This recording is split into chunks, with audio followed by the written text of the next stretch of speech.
Hello class ten. चलिए आज हम लोग फिर से साइंस की दुनिया में चले। ठीक है, साइंस जो कि 3 ब्रांचेस में बटा हुआ है हमारे सिलेबस के अनुसार, फिज़िक्स, केमिस्ट्री और बायोलॉजी। और मैं आज आपको फिज़िक्स पढ़ाने जा रही हूँ।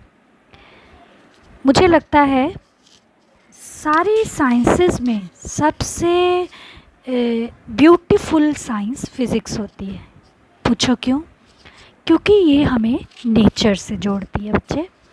फिज़िक्स जो है वो आपको नेचुरल प्रोसेस, नेचुरल फिनोमिनास के बारे में सारी चीज़ बताती है। फिज़िक्स की डेफिनेशन ही है the branch of science which deals with nature and natural phenomenas. ठीक है, आपने 9th में भी पढ़ा ग्रेविटेशन, एनर्जी, वर्क, साउंड। और आपने कभी सोचा कि ये सारी की सारी चीज़ें नेचुरल हैं, हमने उसमें से कुछ नहीं बनाया है ना? सब नेचर ने हमें दी और फिर हम लोगों ने उस पर और काम किए, उसमें कुछ सीखा, कुछ और ऐड किया।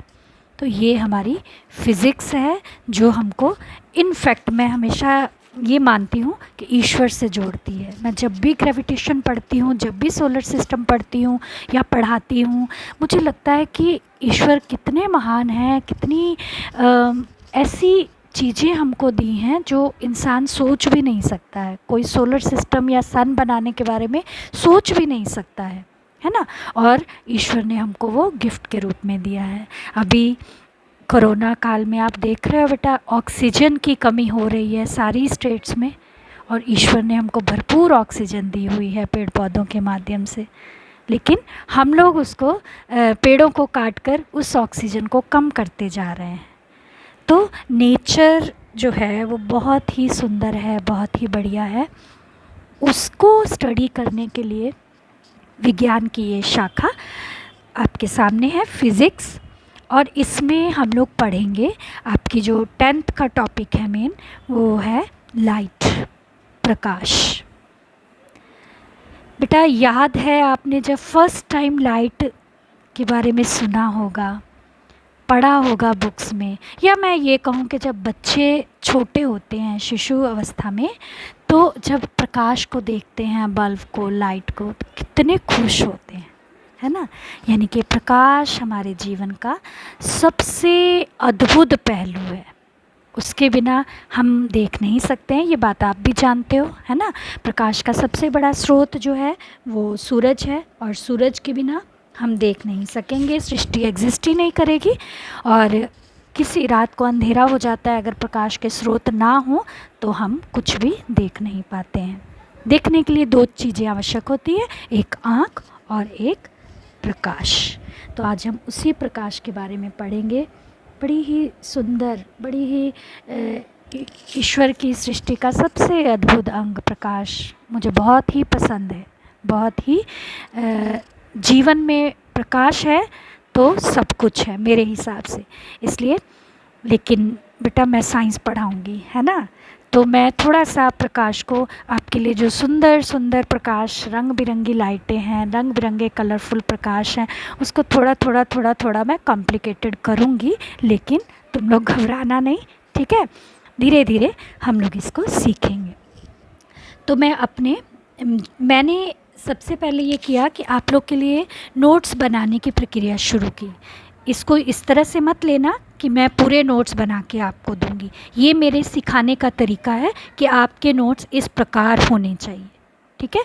जो मैं बताऊंगी, जो आप बुक्स में पढ़ोगे, उसके अनुसार आपके नोट्स होने चाहिए। अभी ये पहली बार मैं ढंग सिखा रही हूँ, हो सकता है 1-2 दिन मैं नोट्स बना के आपको पढ़ाऊँ, उसके बाद मैं पढ़ाकर आपसे नोट्स बनवाऊँगी, ठीक है? तो सीखो कि नोट्स बनेंगे कैसे और नोट्स को रखना कैसे है, ढंग से रखना, ताकि वो पूरा साल या उसके बाद भी आपके काम आ सके। प्रकाश जो है ना बेटा, ये आप 12th में भी पढ़ोगे, आगे जो भी आगे हायर स्टडीज़ में जाओगे वहाँ भी काम आएगा। लेकिन ये जो बेसिक चीज़ें हैं ना, ये बहुत इंटरेस्टिंग होती है, ये बार बार पढ़ने को मन करता है। इसलिए इस कॉपी को, इस नोट्स को आप संभाल के रखोगे, ठीक है? तो मेरा फर्स्ट टॉपिक है आपका, जो चैप्टर होगा वो होगा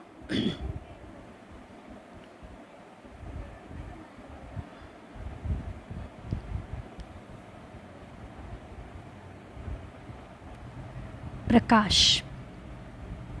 ठीक है, प्रकाश, जिसमें हम लोगों ने प्रकाश का परावर्तन तथा अपवर्तन दोनों पढ़ना है। तो बच्चे, प्रकाश यानी कि लाइट, मैं इसके बारे में एक छोटा नोट लिखी हूँ। आपको छोटे ही क्वेश्चन पूछे जाएंगे, ज़्यादातर 2-2 नंबर के, है ना। और इसमें हम लोग अगर प्रकाश के बारे में शॉर्ट में लिखने आएगा तो हम कैसे लिखेंगे, उसमें सारी जानकारी, शॉर्ट क्वेश्चन का मतलब होता है सारी जानकारी शॉर्ट में देनी। ठीक है, प्रकाश एक प्रकार की ऊर्जा है जिस बाह्य भौतिक कारण के द्वारा हम वस्तुओं को देख सकते हैं। ये वो भौतिक कारण है, देखो फिजिकल रीज़न है ना, बाह्य कारण है जिसके कारण हम वस्तुओं को देख सकते हैं, उसे प्रकाश कहते हैं। ये मैंने तुम लोग के लिए नोट्स के रूप में आप लिखा है। आप चाहो इसमें कुछ ऐड कर सकते हो, चाहो तो कुछ माइनस भी कर सकते हो। किसी भी वस्तु को देखने के लिए 2 कारक चाहिए, नंबर 1 आँख और नंबर 2 प्रकाश। प्रकाश एक प्रकार की विद्युत चुंबकीय विकिरण होती है। बच्चे, ये एक विद्युत चुंबकीय किरण की तरह इसको डील किया जाता है। ठीक है, जिसका वेग 3 × 10 निर्वात में, जिसका वेग निर्वात में यानी वैक्यूम में, ठीक है, 3 × 10⁸ मीटर पर सेकंड होता है। इसी वेग के आधार पर हम कहते हैं कि सूर्य के प्रकाश को धरती पर पहुंचने में अप्रॉक्सीमेटली 8 मिनट लगते हैं। ठीक है, तो उसके बाद हम लोग अब प्रकाश की प्रकृति को पढ़ते हैं कि कैसी उसका नेचर ऑफ लाइट क्या होता है। हम लोगों ने फिज़िक्स में अक्सर पढ़ा है, कण पढ़ा है, तरंग पढ़ी है ना, 9th में पढ़ के आए हो आप लोग। लेकिन प्रकाश एक ऐसी अद्भुत चीज़ है जिसके दोनों नेचर हैं। ये तरंग की तरह भी बिहेव करता है और ये एक कण की तरह भी बिहेव, इसको कहते हैं डुअल नेचर, प्रकृति। इसकी 2 तरह की प्रकृति है, डुअल नेचर है, तरंग की तरह भी ये डील करता है और कण की तरह भी बिहेव करता है। तरंगों की तरह कैसे डील करता है, जो हम लोग अभी अपने इस चैप्टर में, हमारे चैप्टर का नाम है प्रकाश एवं प्रकाश का प्रवर्तन तथा अपवर्तन। ये जो परावर्तन और अपवर्तन है, ये किस नेचर से हम पढ़ेंगे, प्रकाश के तरंग वाले नेचर से इसको हम लोग डील करेंगे। तो हमारे पास है परावर्तन, अपवर्तन, विवर्तन, ये सब आपको पढ़ना है, मैं एक एक करके पढ़ाऊंगी। ध्रुवण आदि में तरंग की तरह व्यवहार करता है प्रकाश, इन सब प्रोसेसेस में तरंग की तरह व्यवहार करता है। आप जानते हो परावर्तन और अपवर्तन, थोड़ा सा पढ़ के आए हो, है ना। जब प्रकाश एक सतह पर पड़ता है फिर मुड़ जाता है, जब प्रकाश एक माध्यम से दूसरे माध्यम में जाता है उसका पथ परिवर्तित हो जाता है। विवर्तन और ध्रुवण आपके लिए नई चीज़ है, ये मैं पढ़ाऊँगी आपको। ठीक है, और दूसरी इसकी प्रकृति है कण की तरह, कण की तरह ये बिहेव करता है। कण जो है बच्चे, वो जैसे प्रकाश जब हमारी ओर आता है, ठीक है, किरणों के माध्यम से आता है, तो हम लोग कहते हैं कि प्रकाश जो है वो कणों का बंडल के रूप में, प्रकाश ऊर्जा के छोटे छोटे बंडलों के रूप में हमारे तक पहुंचता है, जिसे फोटोन कहते हैं। ठीक है, तो ये जो फोटोन, इसकी क्वांटम थ्योरी है, आइंस्टाइन ने भी इस पे बहुत काम किया। ये जो इसकी ये वाली थ्योरी है क्वांटम थ्योरी, उस पर वो जो है वो उसके कण वाले नेचर पर डिपेंड करती है, उसी के तहत हम इस पर काम करते हैं। ठीक है, यानी कि तरंग का व्यवहार परावर्तन में है और कण का परावर्तन, अपवर्तन, विवर्तन वगैरह में है, और कण का व्यवहार उसका क्वांटम थ्योरी, जहाँ पर हम ऊर्जा की बात करते हैं तो वहाँ हम कण की बात करेंगे। वो पैकेट ऑफ जो बंडल ऑफ फोटोन कहेंगे, कणों के छोटे छोटे पैकेट, वही फोटोन है, उसको हम लोग आगे हायर स्टडीज़ में पढ़ेंगे, अभी ये हमारे सिलेबस में नहीं है। ठीक है, उसके बाद हम लोग आगे बढ़ते हैं तो हम लोग डिफ़ाइन करेंगे। हाँ, तो बच्चे अब हम प्रकाश के गुण के बारे में पढ़ेंगे। पहला गुण है प्रकाश स्वयं अदृश्य होता है। देखो, ये इसका बहुत ही अद्भुत गुण है। प्रकाश को हम देख नहीं सकते हैं, प्रकाश की किरण आपने कभी देखी नहीं, परंतु वस्तुओं को देखने का ये सबसे बड़ा कारक होता है। यानी कि हम देखने में सबसे बड़ा मददगार प्रकाश है, लेकिन हम प्रकाश को देख नहीं सकते हैं। ठीक है। उसी प्रकार सेकंड जो इसका गुण है वो है समांग माध्यम में प्रकाश सदैव सरल रेखा में गमन करता है। एक शब्द मैंने यहाँ पर यूज़ किया है, समांग माध्यम। ठीक है। समांग माध्यम का क्या मतलब हुआ? ऐसा माध्यम जिसकी डेंसिटी मतलब सेम रहे। जैसे ग्लास है तो ग्लास एक ही जैसा माध्यम, मोटा ग्लास है तो मोटा ग्लास, पतला ग्लास है तो पतला ग्लास उसमें से गुजर रहा है, पानी है तो पानी, हवा है तो हवा, एक ही माध्यम में से प्रकाश जब भी गमन करता है वो सरल रेखा में करता है। क्योंकि आप लोग जानते हो, यदि प्रकाश एक माध्यम से दूसरे माध्यम में चला जाए तो उसके पथ में थोड़ा सा परिवर्तन हो जाता है। हालांकि जब वो दूसरे माध्यम में भी जाता है सरल ही रेखा में रहता है, लेकिन थोड़ा तो परिवर्तन हो जाता है, जिस कारण हम उसको ये शब्द हम इस्तेमाल करेंगे कि समांग माध्यम में, एक जैसे माध्यम में, एक ही माध्यम में प्रकाश सदैव सरल रेखा में गमन करता है। तीसरा है प्रकाश को गमन के लिए किसी माध्यम की आवश्यकता नहीं होती है, अर्थात प्रकाश निर्वात में भी, मतलब किसी माध्यम, ऐसा जरूरी नहीं है कि उसे माध्यम ही चाहिए, वो निर्वात में भी गमन कर सकता है। तो ये बात आप लोग जानते हो, जब प्रकाश सूर्य से हमारे तक पहुंचता है तो पहले निर्वात से होते हुए फिर वायुमंडल में आता है। इसका मतलब प्रकाश निर्वात में भी गमन कर सकता है। चौथा पॉइंट है प्रकाश विद्युत चुंबकीय तरंग के रूप में चलता है।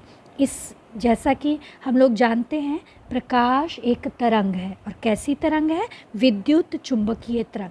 जब हम लोग विद्युत चुंबक पढ़ेंगे ना, तब आपको ये चीज़ और क्लियर होगी कि मैंने ये शब्द बार बार क्यों इस्तेमाल किया। अभी फ़िलहाल तुम लोग इसको याद रखोगे। ठीक है। उसके बाद इंग्लिश में इसे कहेंगे इलेक्ट्रोमैग्नेटिक वेव। ठीक है। जिसमें ये गुण हो, इलेक्ट्रोमैग्नेटिज्म वाला गुण हो, वैसा ही प्रकाश की तरंग में होता है। विभिन्न माध्यमों में प्रकाश का वेग भिन्न भिन्न होता है। ये बात तो आप जानते हो कि प्रकाश जो है उसकी चाल, मैंने कहा निर्वात में 3 × 10⁸ होती है, लेकिन अन्य कांच में अलग होती है, जल में अलग होती है, जो थोड़ी सी मोटी कांच है उसमें अलग होती है, कलर्ड कांच में अलग, मतलब जितनी भी पारदर्शी वस्तुएं हैं उन सब में इनकी चाल थोड़ी थोड़ी डिफ़र करती चली जाएगी। ठीक है। तो ये हमने प्रकाश की जो बेसिक जो कहेंगे उसके बारे में बहुत कुछ जान लिया, हमने लिख लिया। अब आप इसमें अपनी तरफ से अगर और कोई एक्स्ट्रा अच्छी बुक पढ़े हो, उसमें कुछ एक्स्ट्रा मिला हो जो मैं भूल गई हूँ, वो आप ऐड कर सकते हो। ठीक है। उसके बाद नेक्स्ट हम लोग पढ़ेंगे प्रकाश की किरण। प्रकाश, अब हमारे देखो, प्रकाश तो हमने देख लिया क्या है, क्या गुण है, कैसा है।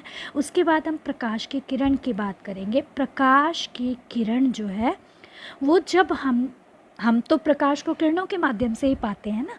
कभी कभी आपने देखा होगा, आप रूम बंद कर लीजिए, गर्मी के दिनों में थोड़ी सी धूल हो अगर रूम में, और कहीं से वेंटिलेटर से या कहीं एक सुराख से प्रकाश आ रहा है, तो आपको एक धूल भरी रे दिखाई देती, वही किरण होती है। ठीक है। वो बंच ऑफ रेज यानी कि बीम ऑफ रेज कहलाएगी। इसको हम लोग डिफाइन कैसे करेंगे? प्रकाश की किरण को किसी समांगी माध्यम में, फिर से हवा में तो हवा में, निर्वात में तो निर्वात में, कांच में तो कांच में, पानी में तो पानी में, किसी समांगी माध्यम में प्रकाश एक बिंदु से दूसरे बिंदु तक जिस मार्ग से होकर जाता है उसे प्रकाश की किरण कहते हैं। ठीक है। एक बिंदु से, जब प्रकाश एक बिंदु से दूसरे बिंदु तक एक ही माध्यम में जब जाता है तो उसे प्रकाश की किरण कहते हैं। और किरणों के समूह को किरण पुंज कहते हैं। किरण पुंज, किरणों के समूह को किरण पुंज कहते हैं। बीम ऑफ लाइट जिसे कहा जाता है। ये 3 प्रकार के होते हैं। किरण पुंज 3 प्रकार के हैं बच्चे। हिंदी में अभिसारी, कन्वर्जेंट, अपसारी, डाइवर्जेंट, और समानांतर यानी कि पैरेलल बीम ऑफ लाइट। अब अभिसारी, अपसारी और समानांतर ये क्या होते हैं? जब अलग अलग स्रोतों से आ रही प्रकाश की किरणें किसी एक बिंदु पर आकर मिल जाती हैं, या एक ही बड़े प्रकाश के स्रोत से आ रही किरणें किसी एक बिंदु पर आकर मिल जाती हैं, तो वैसे किरण पुंज को हम लोग क्या कहते हैं? अभिसारी किरण पुंज कहते हैं। ठीक है। अपसारी किरण पुंज क्या होता है? डाइवर्ज हो जाता है, जो एक बिंदु से निकले, एक स्रोत से निकले और पूरा फैल जाए। ठीक है। जो डाइवर्ज अपसारित हो जाता है उसे हम लोग क्या कहते हैं? अपसारी किरण पुंज कहते हैं। और एक किरण पुंज वो होता है जो कि प्रकाश स्रोत से आ रहा है लेकिन पैरेलल लाइंस में आ रहा है, ना तो वो कन्वर्ज करता है ना वो डाइवर्ज करता है। ठीक है। तो ऐसे किरण पुंज को, जो जब किरणें एक दूसरे के समानांतर हों तो हम लोग क्या कहते हैं? समानांतर किरण पुंज है। इसमें मैंने बच्चे इस नोट्स में मैं ये सब नहीं शामिल की हूँ कि प्रकाश के स्रोत क्या होते हैं, ये तुम लोग जानते हो। प्राकृतिक स्रोत है, मानव निर्मित, ये 8 में भी पढ़ के आए हो, तो उसको थोड़ा सा आप लोग ऐसे ही जान लेना। प्राकृतिक स्रोत में क्या आते हैं, मानव निर्मित में क्या आते हैं, आत्मदीप्त को क्या होते हैं, और जो दूसरे से प्रदीप्त जिसे कहते हैं, दूसरे से प्रकाश लेके जलते हैं, वो क्या होते हैं, वो सब आप लोग 8 में, 9 में या 7 में भी पढ़े हो, इसलिए उसको लिखने की भी बहुत आवश्यकता नहीं है, बस दिमाग में रहना चाहिए। तो आज मैं केवल आपको इतना ही किरण पुंज तक पढ़ाऊंगी, और कल हम लोग अब प्रकाश के नेक्स्ट जो उसके गुणों में था, तरंग बिहेवियर जो था उसका, सबसे पहले हम लोग परावर्तन में उसको पढ़ेंगे। उसके बाद हम उसको उसका परावर्तन मिरर में, हर प्रकार के मिरर में देखेंगे, उसकी रे डायग्राम बनाएंगे, उसके बनने वाले इमेजेस को देखेंगे, और इस तरह से धीरे धीरे हम परावर्तन और अपवर्तन दोनों पढ़ेंगे। ठीक है। तब तक आप इन नोट्स को अपनी फेयर कॉपी में लिखेंगे। मैं बार बार कह रही हूँ, आप इससे ज़्यादा सुंदर नोट्स बना सकते हो, आप इससे बेहतर स्टूडेंट बन सकते हो, क्योंकि आप जो हो, आप रोज़ उससे बेहतर बनने की कोशिश करो ताकि रिज़ल्ट्स और अच्छे हो, है ना बेटे?